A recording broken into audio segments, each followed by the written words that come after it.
कहते हैं 1946 में हुआ डायरेक्ट एक्शन डे सफल नहीं होता अगर अंग्रेज जिन्ना का साथ नहीं देते। अप्रत्यक्ष रूप से ही, लेकिन अंग्रेज उस समय मुसलमान नेताओं के साथ थे। इन्होंने मुस्लिम लीग के साथ मिलकर भारतीयों में फूट डाली, विदेशी आक्रांताओं को शक्ति दी और भारत के विभाजन को सफल बनाया। विभाजन के बाद भी संसार में अपने वर्चस्व को बनाए रखने के लिए भारत में भाषा व मत के नाम पर बांटने का काम करते रहे।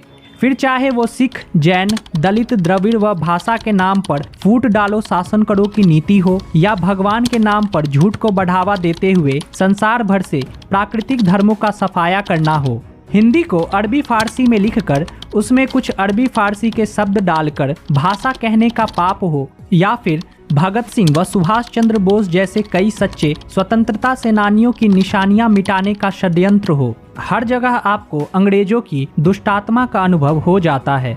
आज हम उस झूठ पर चर्चा करेंगे जिसमें कहा जाता है कि अंग्रेजों ने भारत को मुसलमानों से लिया था, इसलिए अंग्रेजों के जाने के बाद मुसलमानों को देश का असली शासक होना चाहिए था। यह सोच और इससे उत्पन्न ज्ञान कितना गलत है उसे आज हम जानेंगे।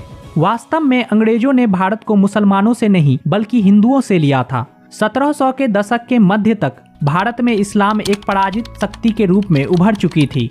हिंदू मराठाओं ने देश के एक बड़े हिस्से को मुस्लिम शासन से मुक्त करा लिया था और यह हिस्सा तकरीबन 70% से ज्यादा था। साल 1771 में मराठाओं ने मुगलों को हरा दिया और दिल्ली शासन को अपने अधीन कर लिया था। इस समय तक मुगल सम्राट मराठाओं के संरक्षण में थे। वहीं साल 1780 तक मुगल साम्राज्य मुश्किल से ही दिल्ली के बाहर कहीं अस्तित्व में था। 1803 तक मराठा दिल्ली के स्वामी थे, तभी अंग्रेजों ने उन्हें पटपड़गंज की लड़ाई में हरा दिया। भारत में मुस्लिम सभ्यता में SM इकराम लिखते हैं कि मुगल साम्राज्य जो लंबे समय तक मराठाओं पर निर्भर था वह ब्रिटिश नियंत्रण में चला गया। इस पंक्ति से हमें हिंदू प्रभुत्व का सबसे ठोस सबूत मिलता है। उस समय भारत में 584 राज्य थे, जिसमें से केवल 56 राज्य में ही मुस्लिम शासक थे।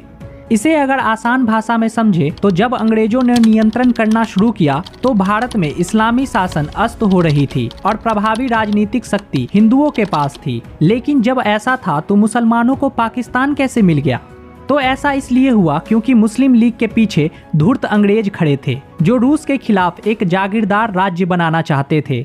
भारत के अंतिम वायसरॉय लुईस माउंटबेटन के सहयोगी नरेंद्र सिंह सरीला ने विभाजन से ठीक पहले और बाद की घटनाओं को लिखा था। वह लिखते हैं कि एक बार जब अंग्रेजों को एहसास हुआ कि भारतीय राष्ट्रवादी जो अपनी आजादी के बाद भारत पर शासन करेंगे वो ब्रिटिश राष्ट्रमंडल द्वारा दिए जाने वाले सैन्य मदद को अस्वीकार कर देंगे, इसलिए अपना वर्चस्व बनाए रखने के लिए ब्रिटिशर्स ने धर्म का उपयोग करके हीन मानसिकता वाले लोगों के साथ समझौता कर लिया। उन्होंने सोच लिया था कि उनकी समस्या तभी हल हो सकती है जब मुस्लिम लीग पार्टी के नेता मोहम्मद अली जिन्ना भारत के उत्तर पश्चिमी से सटे ईरान, अफगानिस्तान और सिकियांग को अलग करके वहां एक अलग राज्य पाकिस्तान की स्थापना वाले अपनी योजना में सफल हो जाएगा। इसके अलावा कुछ इतिहासकारों और धर्मनिरपेक्ष बुद्धिजीवियों का मानना है कि भारत में रहने वाले ज्यादातर मुसलमान यहीं रहना चाहते थे। उन्होंने कभी पाकिस्तान की मांग नहीं की, लेकिन 1946 में हुए इलेक्शन का वोट प्रतिशत उनके इस ज्ञान को गलत साबित करता है, क्योंकि उस समय देश के ज्यादातर मुसलमानों ने जिन्ना और मुस्लिम लीग के योजना का समर्थन किया था।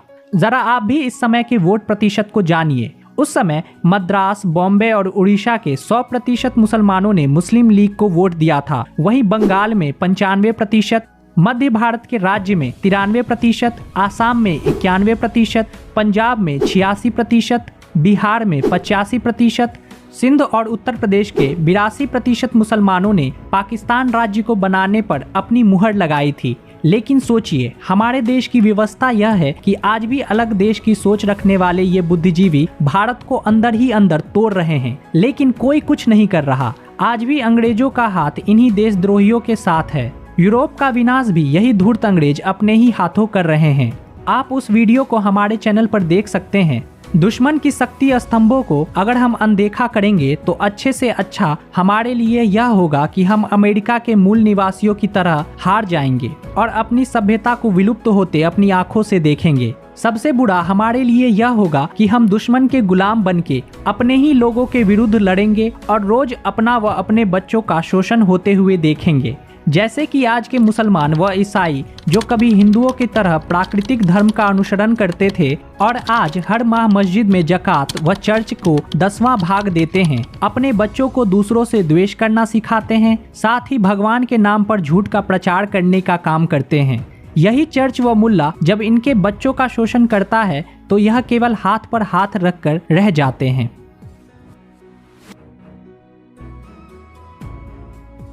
जो आपकी मातृभाषा का सम्मान नहीं करता है वह आपका सम्मान कैसे करेगा?